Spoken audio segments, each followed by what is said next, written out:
नमस्कार दोस्तों, मेरा नाम है चंदन मिश्रा और आप देख रहे हैं आपका अपना YouTube चैनल जिसका नाम है आयुर्वेद के उपचार। दोस्तों, आयुर्वेद के अंतर्गत एक चिकित्सा और भी आती है जिसे हम जल चिकित्सा कहते हैं। जल चिकित्सा का उपयोग क्यों करना चाहिए, जल चिकित्सा के उपयोग से हमें क्या क्या लाभ होंगे, जल चिकित्सा का उपयोग करने के लिए किन किन वस्तुओं की आवश्यकता पड़ती है, इन सभी बातों को लेकर के आज के इस वीडियो में उपस्थित हूँ। तो चलिए आज के इस वीडियो को शुरू करते हैं। दोस्तों, जल चिकित्सा का उपयोग करने के लिए हमें जिस पात्र की आवश्यकता पड़ती है वह पात्र तांबे का होना चाहिए।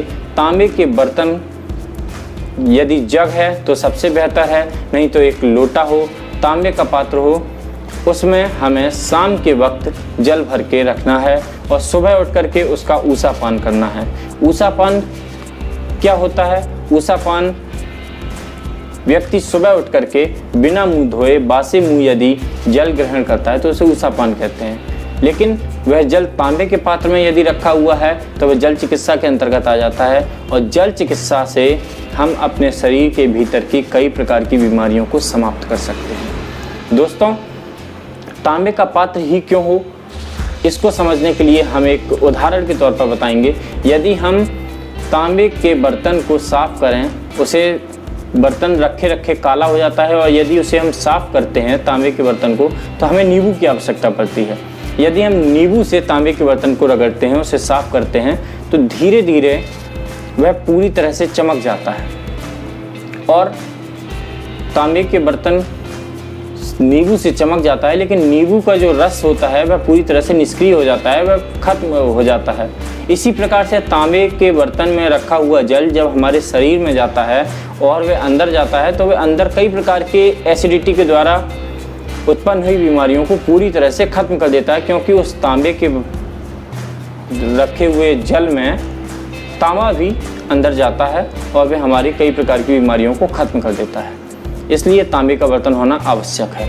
और दोस्तों, इसके साथ तांबे के बर्तन में रखे हुए जल को जब हम पीते हैं उसके बाद हमें कम से कम 1 घंटे तक कुछ भी नहीं खाना है, कुछ भी नहीं पीना है। हाँ, हम अपने मुंह को ब्रश कर सकते हैं, साफ कर सकते हैं, लेकिन हमें कुछ खाना नहीं है 1 घंटे तक।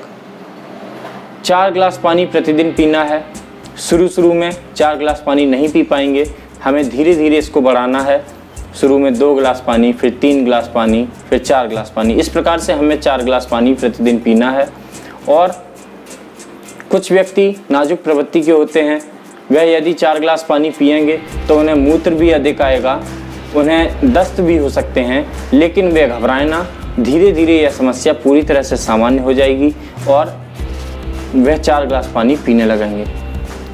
यदि कोई व्यक्ति जल चिकित्सा को अपनाता है तो उसकी ऐसी ऐसी बीमारियां खत्म हो जाती हैं जो वह उन बीमारियों से बहुत ज़्यादा परेशान होता है, जैसे कि कब्ज, जैसे कि यकृत और प्लीहा की बीमारी, घुटनों के दर्द की समस्या, आँखों की रोशनी कम होने की समस्या, कान में दर्द होने की समस्या, मुंह से बदबू आने की समस्या। इन सभी समस्याओं को निजात पाने के लिए जल चिकित्सा को अपनाना चाहिए, उसका उपयोग करना चाहिए।